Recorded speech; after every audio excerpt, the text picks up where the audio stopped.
I strongly believe that the Bipartisan Strategic Posture Commission's 2023 report should be required reading for everybody in the Department of Defense. It clearly articulates the threats that we face, and it concludes, rightfully concludes, that we are woefully underprepared. Based on the recommendations of that report, last year's NDAA directed the department to develop a deterrence strategy that would pace this projected threat. This strategy must also include an assessment of the amount and type of nuclear weapons and delivery systems necessary to implement that strategy. General Cotton, can you tell me how the development of this strategy is coming along? Thank you, Madam Chairwoman. If you recall, when I first took over as a commander of U.S. Strategic Command, one of the first things we did was we instituted a nuclear recapitalization and transition cross-functional team to do exactly that. Because one of the things we wanted to assure ourselves was, did we have the capacity and capability and posture correct? That was in alignment with the study and the commission's report, and it pretty much mirrored everything that was said in the commission.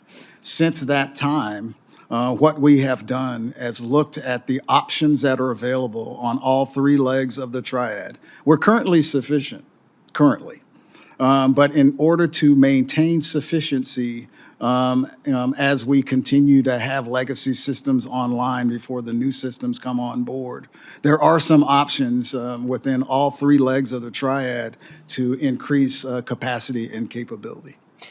General Cotton, you recently said that the Air Force should procure at least 145 B-21 bombers.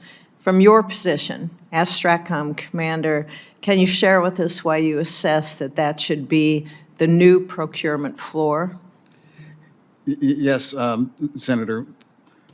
When we first looked at the numbers of what would be required for the next generation of bombers to replace the B-1 and the B-2, that was a different geopolitical environment. We actually started a study in 2020 to ensure that our numbers were correct in regards to what we wanted to see the B-21 fleet look like. At that point, the conversation from the department would be a minimum of 100 B-21s should be procured as we looked to see what the environment brought to bear. The other number that we would always talk about would be the 145 number, which would bring the total of the bomber force for the United States and allies, because the bomber force represents all the bombers for the Western world, would be about 220, and that would include the the B-21s, as well as the modified B-52J models that would come out. Thank you. General, as you know, this committee on a bipartisan basis strongly supports SLCM, the nuclear armed sea launch cruise missile, and it was included, a program of record was included in our FY24 NDAA. In your view, as STRATCOM commander, will SLCM-N address a capability gap? It will, ma'am, and what it does for us is twofold.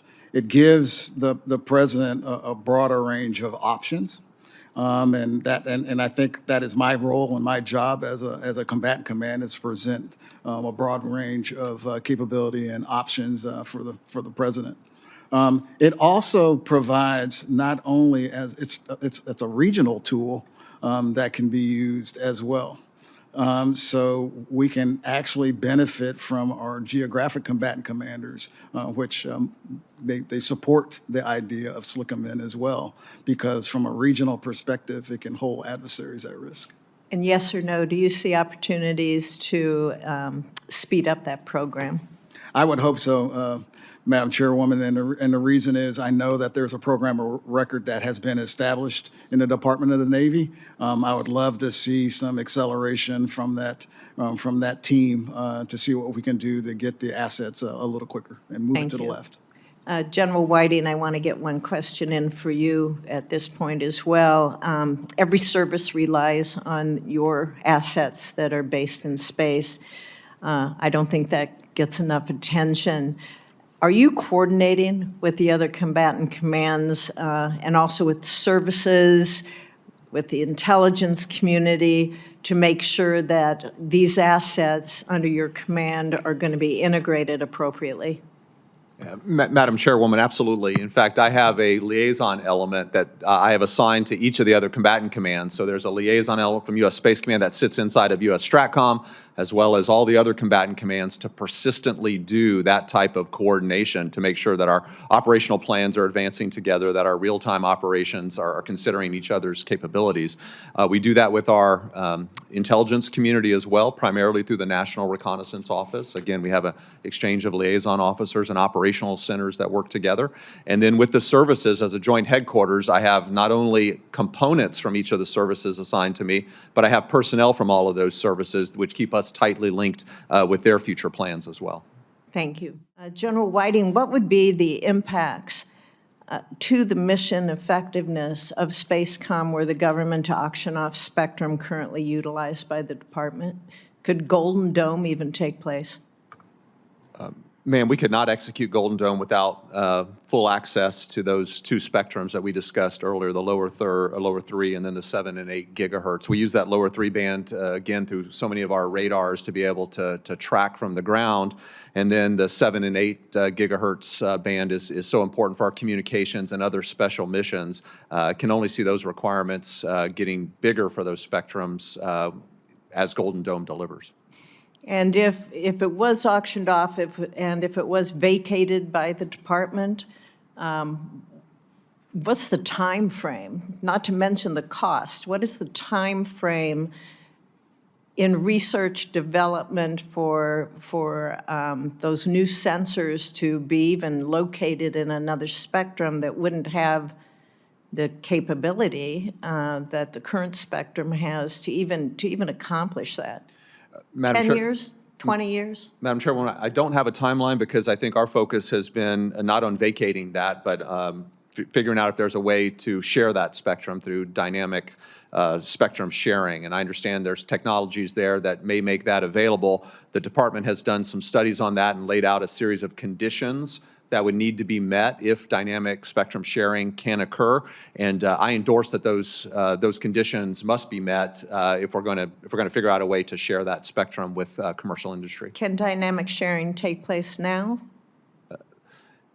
Ma'am, I am told the technology is close to being ready. I don't know if it is actually ready today, but we would want to verify that, certainly. We would need to test. Yes, ma'am. Correct. Absolutely. And General Cotton, same question to you. If the government were to auction off spectrum currently utilized by the department, how would STRATCOM's mission effectiveness be impacted?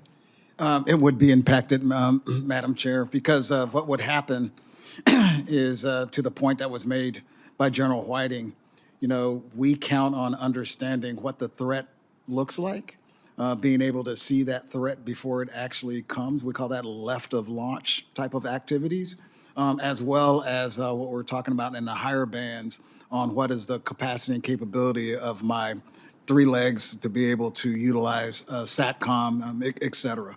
It would absolutely affect us. Thank you, sir.